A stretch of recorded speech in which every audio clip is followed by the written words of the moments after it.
ভারত নিয়ন্ত্রিত কাশ্মীরে বিদ্রোহীরা ৩ দশকেরও বেশি সময় ধরে সশস্ত্র সংগ্রামে রয়েছে। তারা স্বাধীনতা অথবা পাকিস্তানের সঙ্গে একীভূত হওয়ার দাবিতে এ লড়াই চালিয়ে যাচ্ছে। বিদ্রোহীদের দমাতে অঞ্চলটিতে ব্যাপক সামরিক উপস্থিতি রয়েছে ভারতের।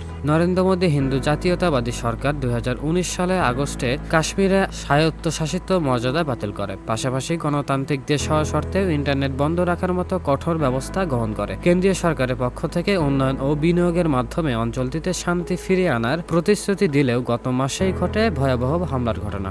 ভারতের সশস্ত্র বাহিনী এক বিবৃতিতে জানিয়েছে তারা পাকিস্তানের ৯টি স্থান লক্ষ্য করে হামলা চালিয়েছে, তবে কোনো সামরিক স্থাপনাকে লক্ষ্যবস্তু করা হয়নি। পাকিস্তানি সামরিক বাহিনীর মতে ৬টি স্থানে ২৪টি হামলা চালিয়েছে ভারত। এগুলো হলো পাকিস্তান ভূখণ্ডের পূর্ব আহমেদপুর, মুরিদকে ও শিয়ালকোট এবং পাকিস্তান নিয়ন্ত্রিত কাশ্মীরের কোটলি, বাগ ও মুজাফফরাবাদ।